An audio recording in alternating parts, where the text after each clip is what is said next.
This evening's Dharma talk is titled Transforming Attachments. Is that what I sent to you? Just realized I don't know how to do that. Might be a little risky talk to be giving. But I do know something about it, and that's what I hope to share with you. We all know about attachments. We know we're attached to this or attached to that. And part of attachment is not only hanging on to something, but trying to get rid of something. That's also being attached to having it going away. There's also the attachment to something that distracts us from something else, which is a fancy form or a sophisticated form of ignorance. Passion, aggression, ignorance. Passion is the obvious kind of grasping, hanging, clinging, attached, and the less obvious is the attachment to having something be gone, get rid of it. You're attached to having it be something else. You're attached to the second noble truth of the Buddha, wanting things to be different than they are. And it's the attachment to that thing that is the difficult part, not having a particular favorites. Sure, you're going to have that. There's nothing wrong with that. It's when it gets cranked up to a high level where it turns into war of some kind. So transforming is a word that implies, and even I had to look up the definition. I often use words without knowing what they mean. And I'm sure you guys don't do that.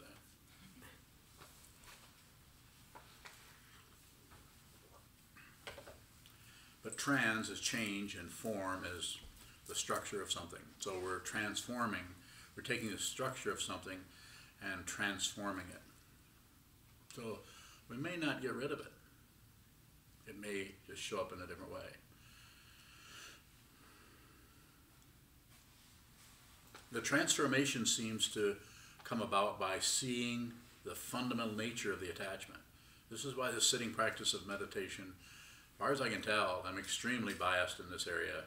Not that I've tried every other modality or protocol that exists, but pretty attached to this, speaking of attachments. Pretty attached to sitting meditation.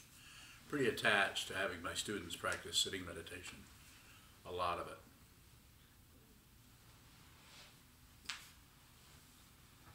So before you can see, as I use as an example, before you can see the attachment, before you can see the way in which you're attached, the way in which you're attached,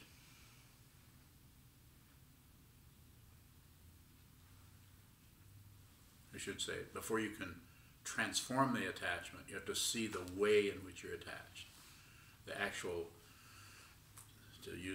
continue to use this metaphor of my hands and this kotsu, you see the way in which you have different aspects, using my fingers as examples, of your mind, your ideas, your preferences, your hopes, your fears, all of the different ways in which our mind has little tiny stories, like little rivulets going down a mountainside.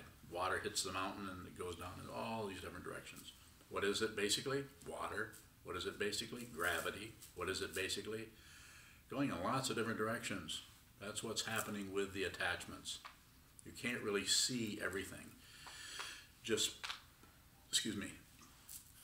And also, you can't really see everything, and it's even worse if you're trying to get rid or transform or reshape or refashion or move the attachment away without really even looking at the situation. It would be like doing open heart surgery without knowing where the heart was.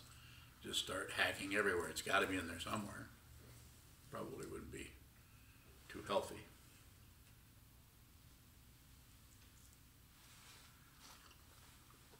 And that metaphor, of course, is silly.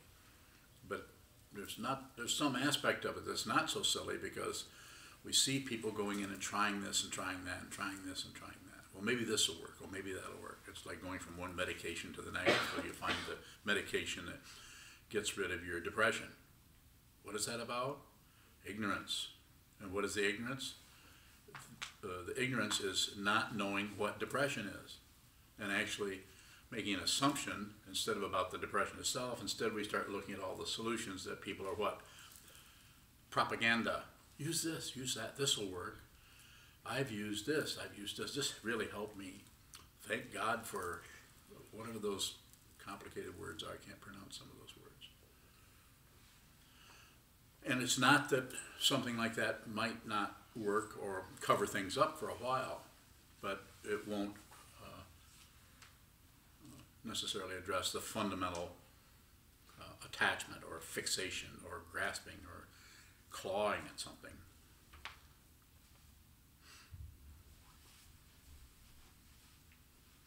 And what's interesting about it is if you go in and try to push on that, it's not so much the attachment that starts to get irritated or affected or mobilized. It's the imputation that there's someone who's attached.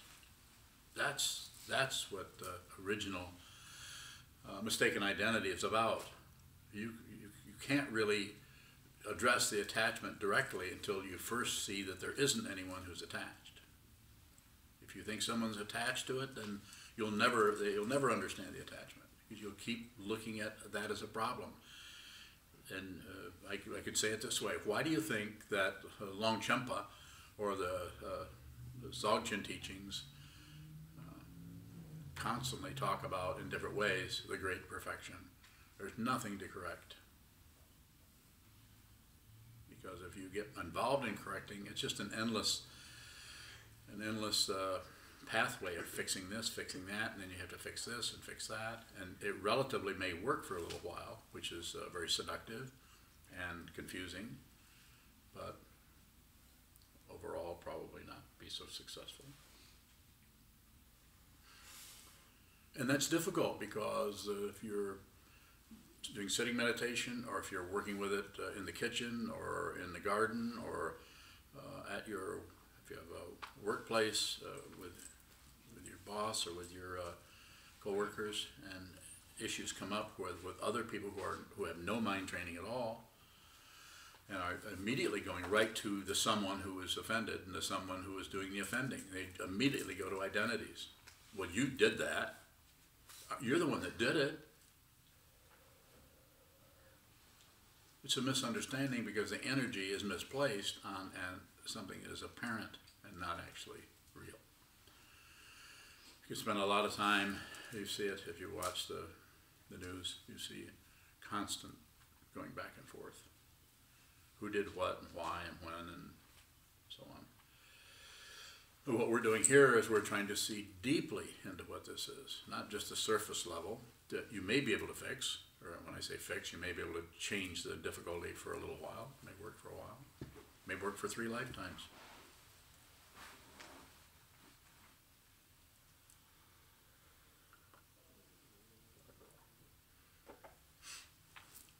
So it seems to be necessary to find a way to look deeply into the habituation, or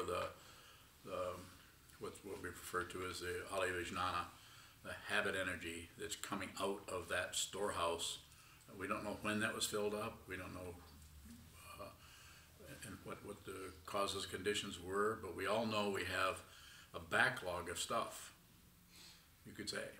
Every now and then you'll feel something being triggered there that's not, it's not apparent here. It's just something is happening here that is not it, but it's triggering something else that is it.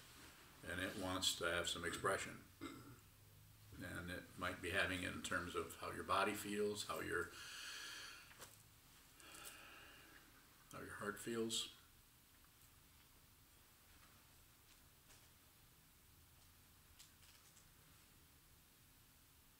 So the idea of transforming it means that the way I'm using this is, if you want to see deeply, if you really want to do this, then it seems to be necessary to train your mind to see more clearly what the situation is.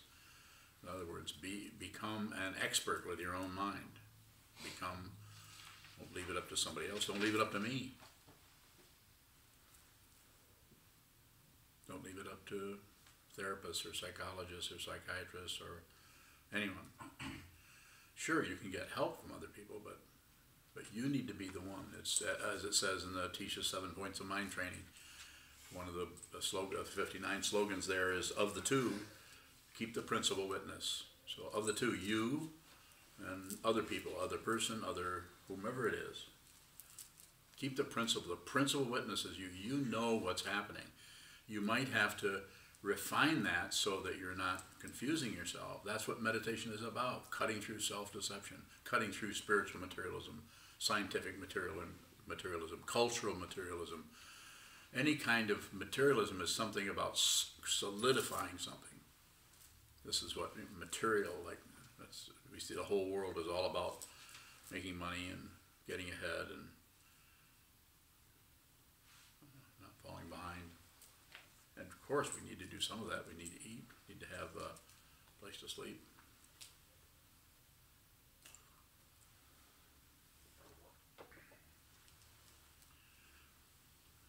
I have a lot more to say about this, as you know. I can go on and on, but I'm happy to respond to questions also. What is the difference between self-deception and keeping the principal witness?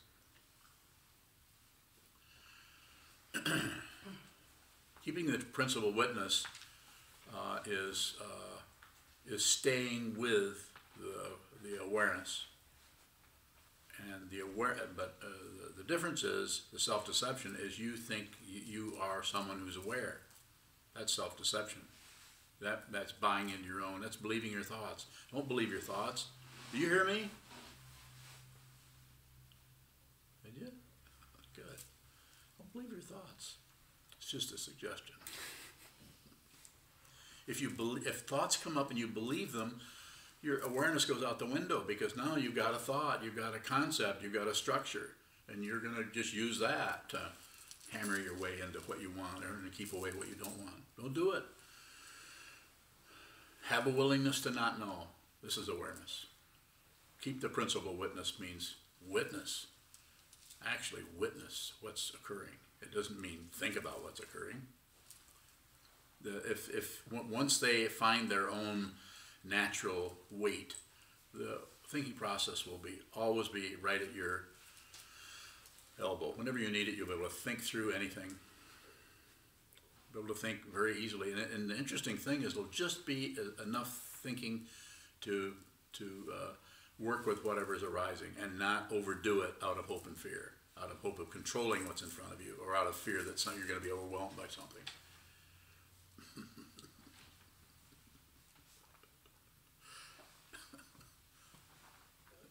See the humor in that? Yogido. Can an insight be self-deception? Yeah, I have people tell me about their insights all the time. Not interested.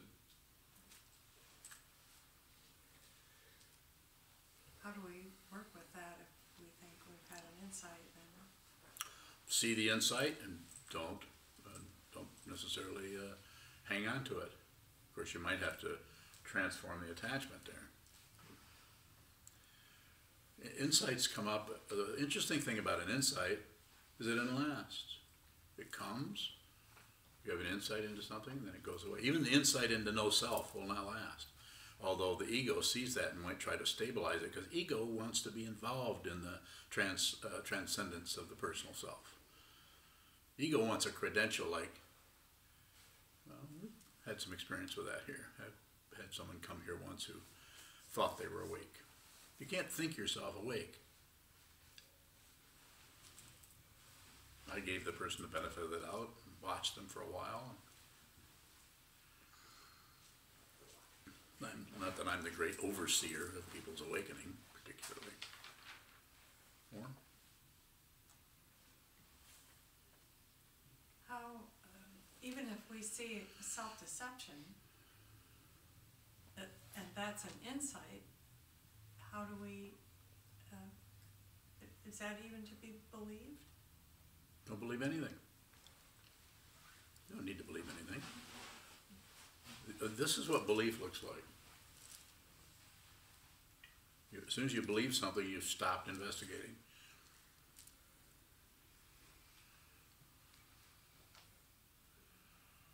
from the point of view of ego, you've heard of what was the Pema Chodron's book title, The Wisdom of Insecurity. I think that was it. No escape. Wisdom of no escape. Well, the wisdom of insecurity is all right there. But being insecure means that your actual self-centeredness is insecure. To someone, if someone is realized, they are never insecure. But there isn't anyone to be insecure. There's no solid. I'm not saying there isn't a discontinuous identity. Something has to come up and order eggs over easy. No, I'm on coach today. You know, we're not getting in the way, or we're not getting rid of some kind of identity that functions. That's part of the sixth sense feels and part of the body, speech, mind complex. But it's not an individual being. It's just a function.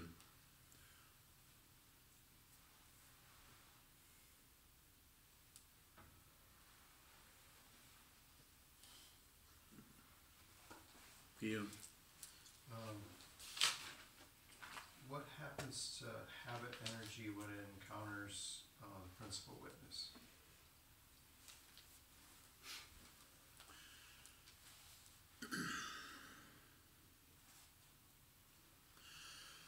So it's just seen. We just see that it's just a replay. The witness doesn't do anything. The witness is just, that's why we use that word witness or awareness. It just receives just open space. The principal witness is just this particular complex right here, has a witnessing quality to it that is not a self that's witnessing something. So in habit energy, it's just seen as a,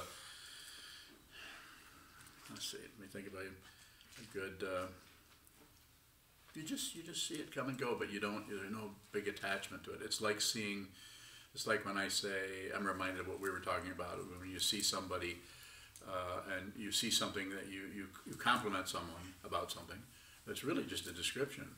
It's not about, when I say that's not a compliment, all I'm doing is helping you not get all self-satisfied about the positive thing I just said. Just like if I were to say, you need to get down here and meditate more. It's not a criticism.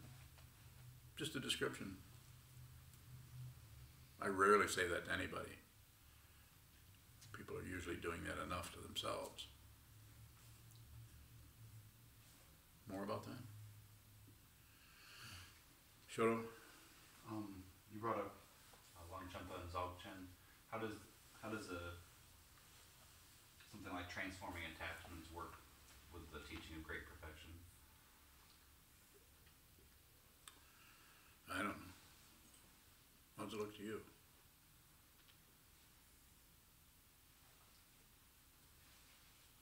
I guess I can ask another question. What needs transformed if it's already perfect? Pardon me? What needs transformed if it's already perfect? Nothing. But you need to see it. That's why we have a provisional teaching, so you can go through training the mind to see, because there's so much springing out of nowhere. But even that, if it's seen, don't need to do anything with that. Don't need to get rid of anything. Don't need to be any different than you are. More questions are good. Keep coming. Yes. Can something fundamentally transform?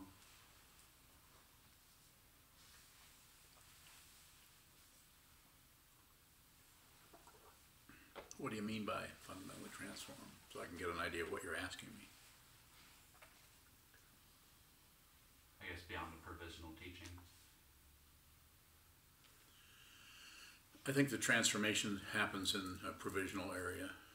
We transform. We actually are less attached to this or to that. We notice that that's not as strong as it was. We're not so concerned about what other people think. We're not so, even though there was something we really wanted, we're not more reasonable about that, you could say. So some kind of transformation is taking place. The people who do a lot of sitting meditation, when I have interviews, quite often, not always though, quite often will say, this seems to be less. There's just less concern about something that was really, are you okay? Yeah. So some kind of transformation happening there that doesn't involve getting rid of it. It's just that there's not the demand around it anymore. It needs to be different. So there's transformation going on without maybe the form changing much at all. It's happening because it's happening more about the identity that's making a demand that wants things different. So you might still, in the long run, you might still have negativity coming and going in different ways. You just work with it differently. And if you're on this path, and if you receive vows to be with all things, then you've got your work cut out for you, in the sense that you're going to have to set aside your own happiness for that of others. That's the vow that you've received, that vow. Not doesn't mean you have to go without lunch. Unless it's a fasting day. I'm going without lunch so I can stay alive longer, so I can, oh, I almost said something disrespectful. Continue to bother us. Continue to meddle with you guys. Your life would have been fine if you hadn't run into this guy.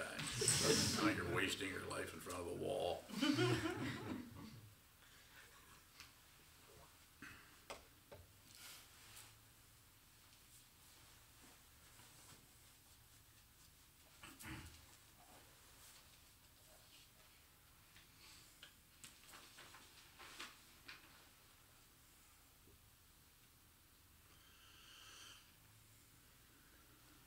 Earlier you brought up the concept of triggers, triggering something that we, Yeah. it's not exactly what's showing up as triggering something else. You said something like it's wanting to be expressed, or it wants expression. Mm-hmm. Does expressing that take fuel away from it? The whole idea of expressing something, it's an interesting area, because there's no one thing you should always do. There may be times when you actually need to express, but that will show up in different ways. As long as there's a strong awareness practice happening, really strong, then you may find yourself choicelessly going in the direction of expressing something. And another time you might feel something quite intensely, but you don't hook up your vocal cords or your musculature or anything to express it. And most of it might come out as just like your head might tilt. And that's a lot. If you're aware, that's a lot. Just body language, just a little bit of movement of body language. More?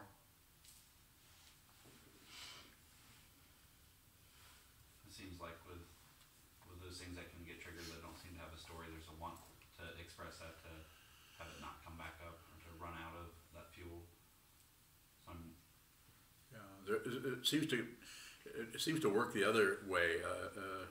Eventually, you need to have. When I say you need to, this is as a mutual thing. That I'm not demanding you do things a certain way, but it seems to be necessary to be willing to have anything come up. And that's why it's a Dharma gate, is because it's coming up for you, it's painful, it's difficult, you don't like it, and if any of you are talking to me about things that are coming up for you that are difficult, it's probably somewhat of a generalization to say, I encourage you to just look at it. Don't push it down, don't blame anyone, don't blame yourself, just feel the texture. Feel the texture of that situation without any demands at all.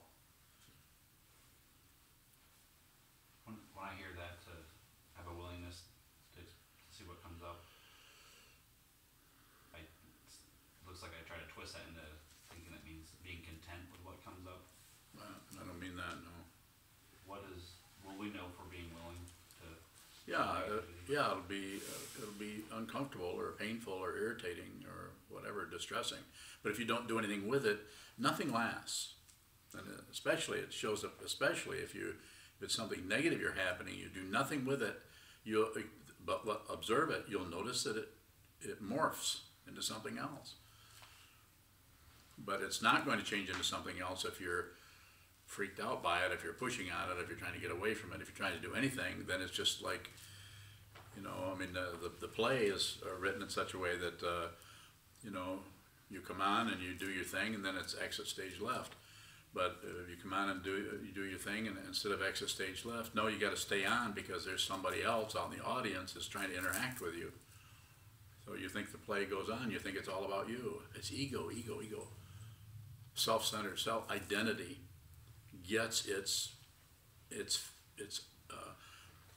could say belief in itself from opposition, agreement, and shutting down, basically, with lots of nuances.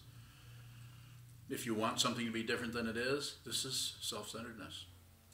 Yes? If we think that we're starting to notice a pattern that's leading up to that intense negativity, can it be helpful to change some of those steps that are going up to that? Maybe. Could be. But it's not something I could say, do this, but I would say, excuse me, do it out of the awareness of it. Have the awareness be so open that you can see all sides of that. You can see without doing anything with it, and then it will show you, because you're fundamentally not separate from whatever is occurring anyway. It's not happening to someone. The only way it can happen to someone is if there's a belief or a grasping at the duality that that sutras like the Diamond Sutra are addressing. It's this because it's not this, therefore it's called this. So it's that intense polarity that has us by the throat.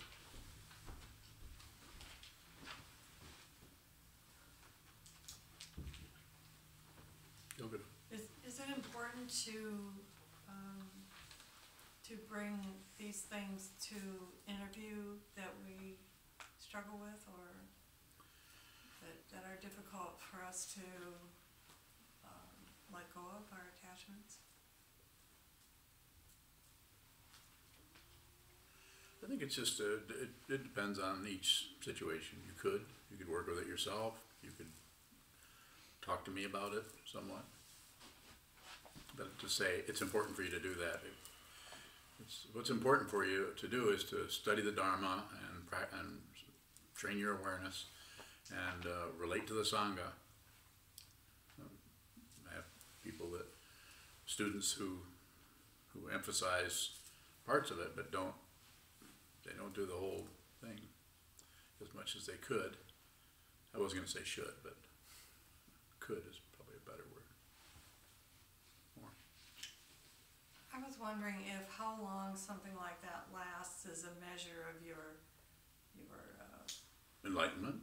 Your practice, whether you can look at it without grasping at it. Haven't you noticed that? Haven't you noticed that you're able to look at something longer now than maybe 5 or 10 years ago?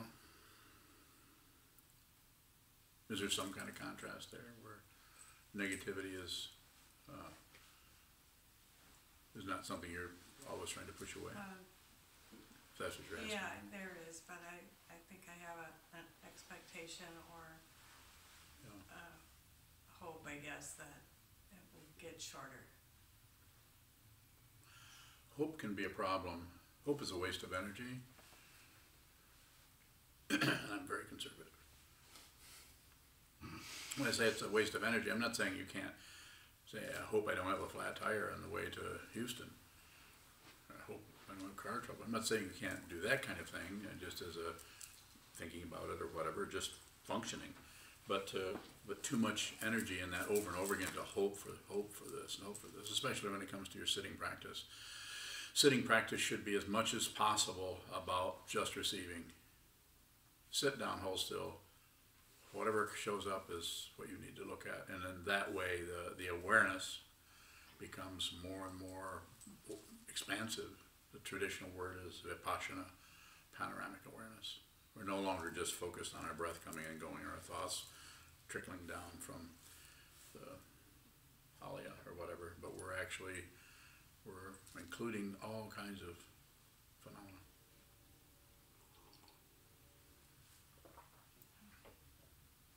I guess it feels more like a disappointment that it's still there. It's okay.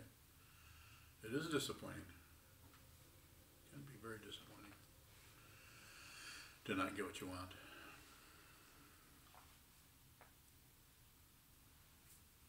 Cody? You just said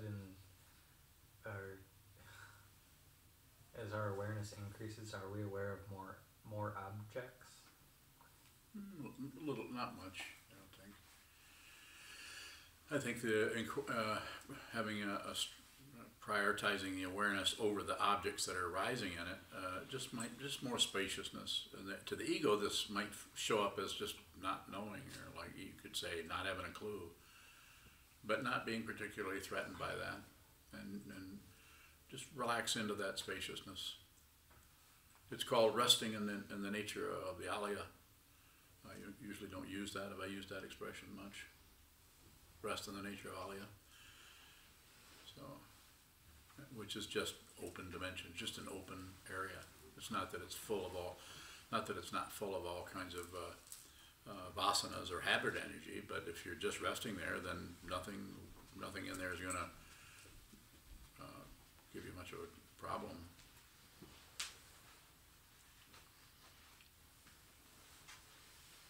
So if we're not focused on our thoughts or our breath specifically, and of other things, are we more aware or not?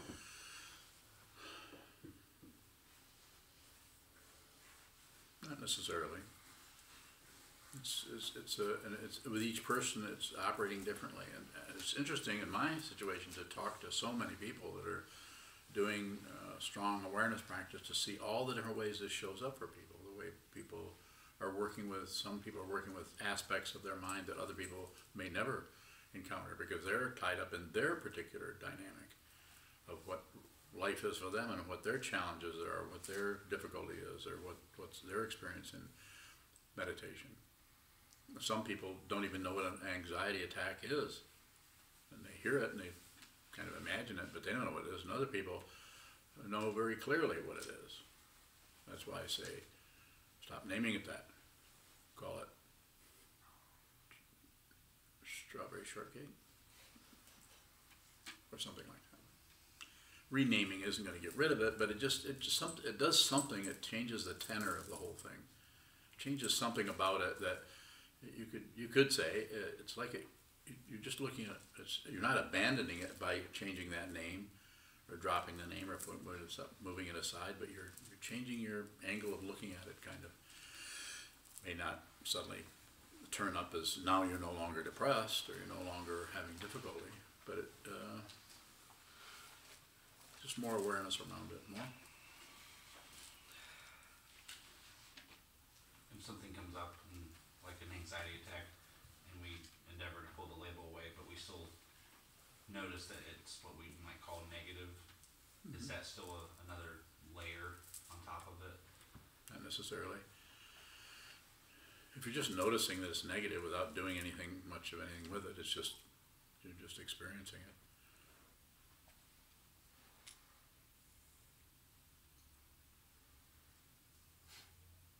More.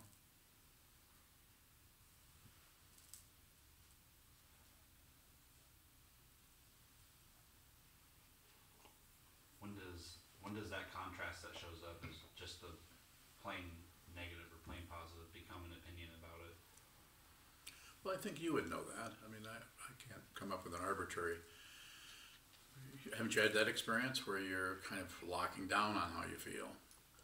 And then there's the other kind of experience where you're having a feeling, but you're still not sure what it is. It's almost like you're not sure if it's a positive, negative, neutral, or what it is. You just know there's some kind of standing in the hallway and some kind of smoke is coming down the hallway. You're not sure what it is. So it's an experience, but it hasn't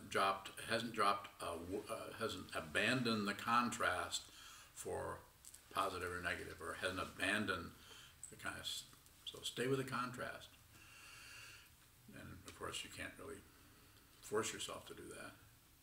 But we train ourselves when we sit down, hold still and practice shikantaza, practice a very simple form of meditation where you're just receiving whatever's arising in any of the sense fields. You get better and better at just being here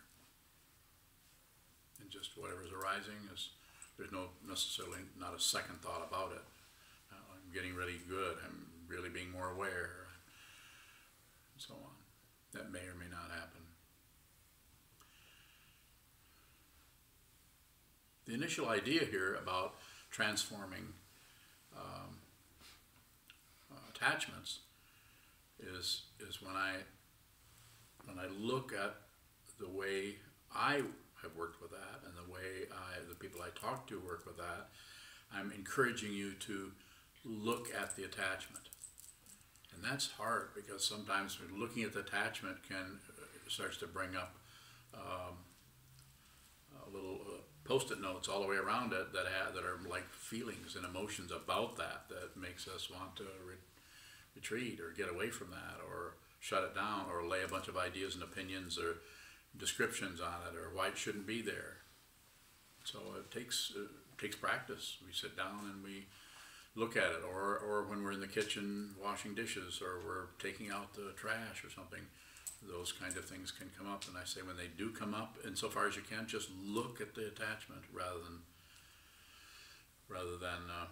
try to plan a strategy around how to stop being attached. The ego doesn't want to be attached.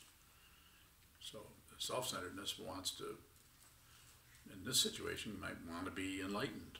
So, but as Trungpa Rinpoche once said, the ego cannot witness its own funeral.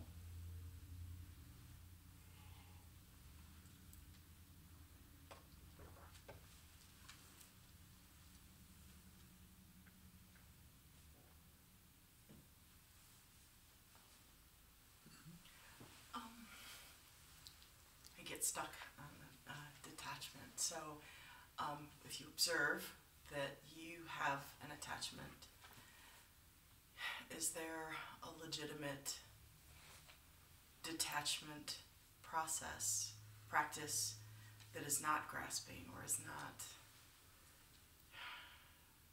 further attaching? Your very question is the statement that I would make. Yes, that is. Don't do anything with it, because if you do something with it, then what you're doing, your observation of the attachment is, just by the nature of the situation, is partial. You only see part of it. You only see, like, I can't see the back side of this. I can only see this side by this directional awareness. This metaphor is only going to go so far, but it may help you see. The only way you can see, the only way you can, let's say, creatively affect, to be literal about it, the attachment, so that you won't have quite so many claw marks around it, is to actually look at the whole situation without having any, without encouraging or fueling any kind of desire to be rid of it. If you want to be rid of that, you will not be able to see you won't be able to see clearly the entire situation. So any desire that comes up around it immediately clouds it, even though you may feel like, well, I'm just trying to see what it is. You may have a little interior self-centered propaganda around it. And the interesting thing is, you may see the entire situation, and because of causes and conditions that are unsourceable, you can't find the first cause for anything, that you may see the whole thing and there won't be a payoff. It won't just disintegrate. Well, I've seen everything, I've looked at it, I've watched it, and the damn thing is still there. So, but what's extra? The damn thing is still there. That's the expression of what you haven't looked at, which is you have strong biases against things. It's called ignorance. It's power. I mean, it's a tremendous question, and that's why I'm saying, out of what I understand about it, is to sit down and train the awareness so the awareness becomes queen. The awareness becomes, there isn't anything that doesn't belong to the awareness. That way, everything that's rustling around in there will find its own medium. You don't have to correct anything. You don't have to get rid of attachment. You just have to see it really clearly. And if you see it really clearly, it may hang around, it may not. But if your clarity around it will also be clarity around the one who thought they were attached, which is beginning to see into no self, and that no self doesn't have preferences. Yes. When you're looking at attachment and then like you said, the desire, the covering that we put over it comes up, do we keep focused on the attachment that we were originally looking at, or do we shift our focus to look at the desire or that covering? Whatever's that we're putting moving. on top of it? Whatever's in motion. If there's any movement anywhere, that's the part that seems to be necessary to watch. So that will tell you. Even the attachment is not static. It becomes static if you don't watch. Then we impute that we're fixated on it.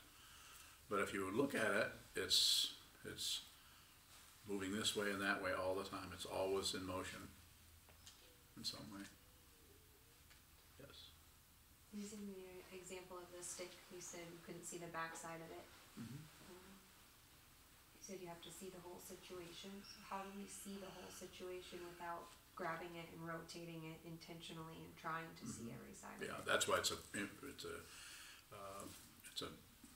incomplete metaphor. Metaphor doesn't really reach what it is I'm trying to use.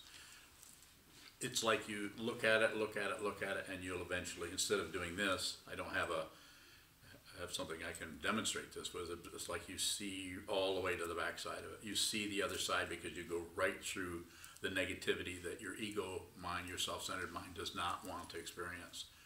You go all the way to the back of it. You can't have fearlessness unless you have hopelessness. And hopelessness is a description. It is not a judgment. It's not sad to be without hope. To be without hope is to be fundamentally, totally here, present. The people who talk about hope are people who are separating themselves from the very issues and problems they're trying to deal with by going into hope. You have to have hope. No, you don't. So, you can challenge me on this if you like. I'm happy to be right. Yeah. Who should I talk to here? Go ahead. Is there still fear and fearlessness? Yeah, fearlessness doesn't mean you've gotten rid of fear. It means it no longer controls you. You're not going to have intense, negative, positive, neutral feelings or any kind of feeling. You'd be under the thumb of your emotions, which are causes and conditions that come out of an apparent past and an apparent self who is upset or is fearful and wants things to be different, wants to cover things up, wants to hide in a hole, wants to hide behind a shield, wants to, as Trungpa Rinpoche once said, wants to be inside of a cocoon of ideas, opinions. So when I say hopeless, I mean it's just you're not operating out of hope. Someone would say, "Do you have hope?" and say, "Not particularly." I'm not going to shut it out if I say, I mean, I hope I don't have a flat tire. So that level, but quite often when it goes into some kind of grasping at some kind of ideal God realm. And fearlessness, just like hopelessness, there's still hope there, but it's more reasonable. It's a reasonable idea about the way we function. And with fearlessness, there's still fear there, but nothing is controlling. Nothing is shutting you down from functioning in a genuine, authentic, and upright, and even dignified way.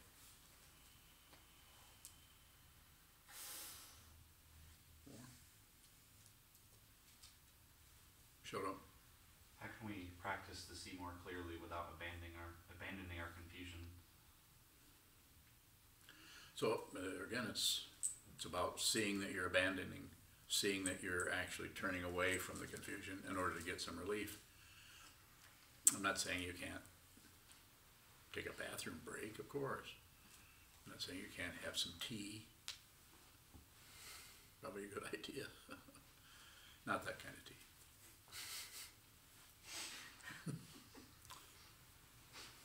What? Bengal spice. Bengal spice? Yeah. So,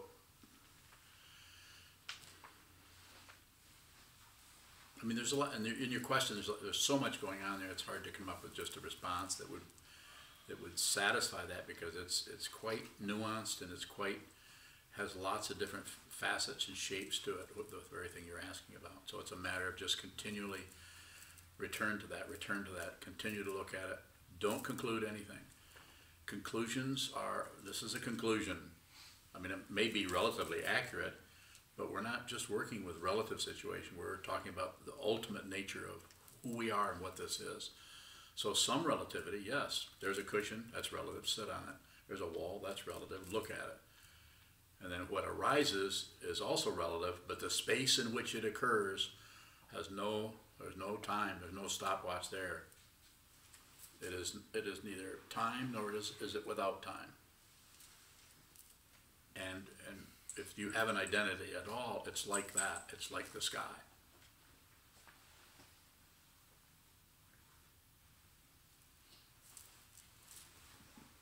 Does hopelessness have a quality of despair to it?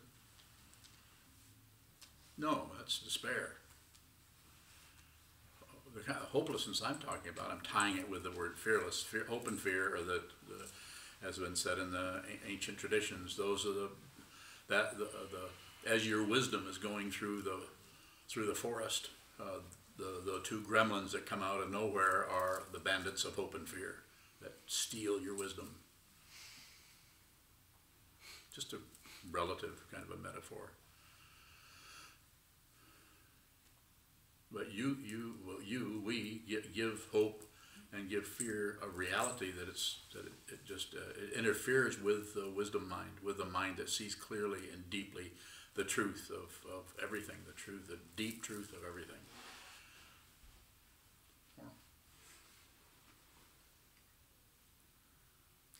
It seems like, to use the situation tonight, it seems hopeless, and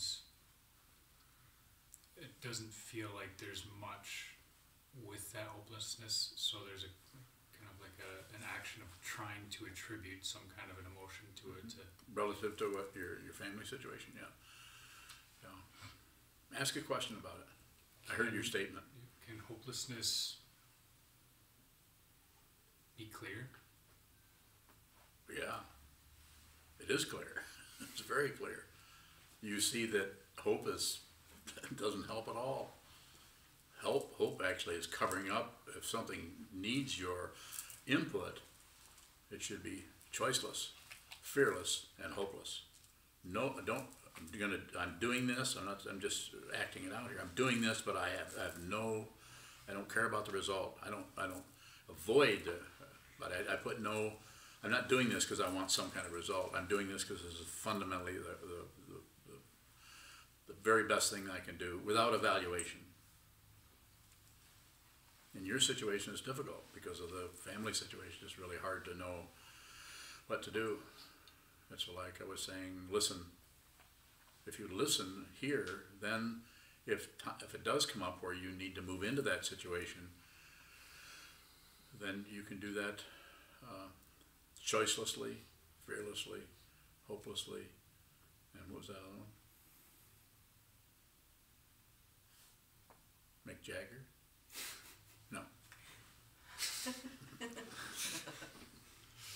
I never know what's going to come floating through, but they're all fun, especially Mick.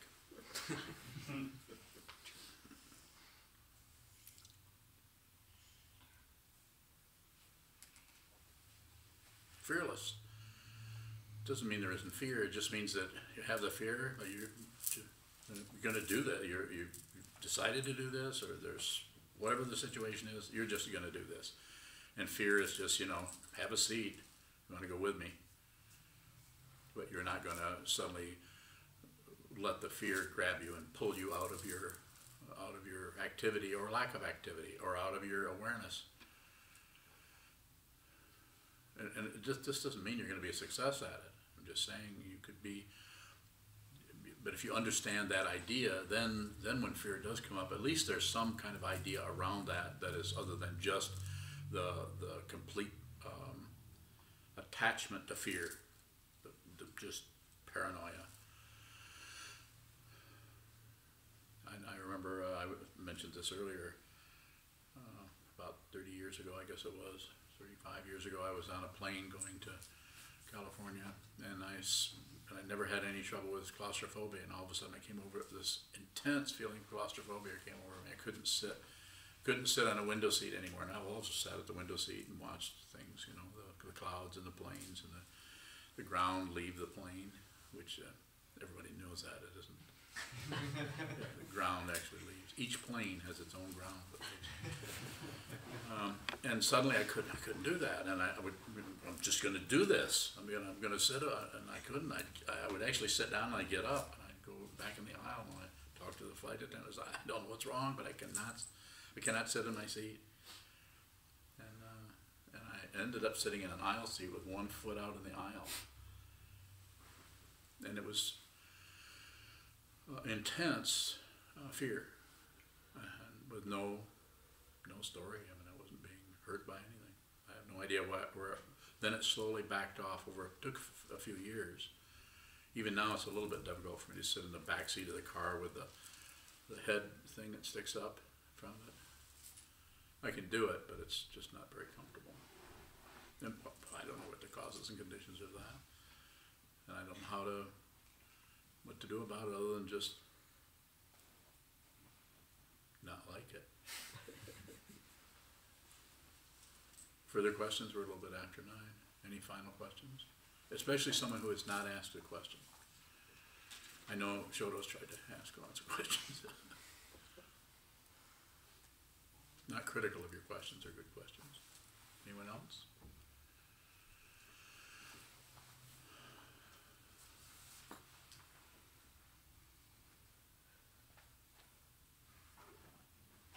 Danny? You actually have lots of questions, you just don't want to ask one in here, right? Okay. Very good, thank you so much.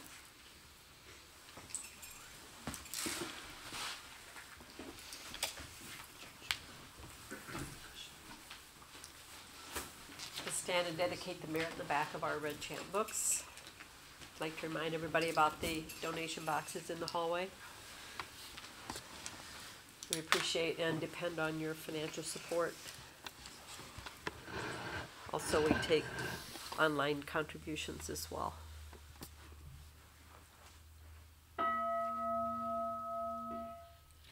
May the merit of this penetrate into all places, so that we and every sentient being together can realize the Buddha's way. Jio-san Chi Shifu Shison Musa Mokosa Moko Jaoromi. The 10 directions, the 3 worlds, all Buddhas, all venerable ones, Bodhisattvas, Mahasattvas, the great Prajna Paramita.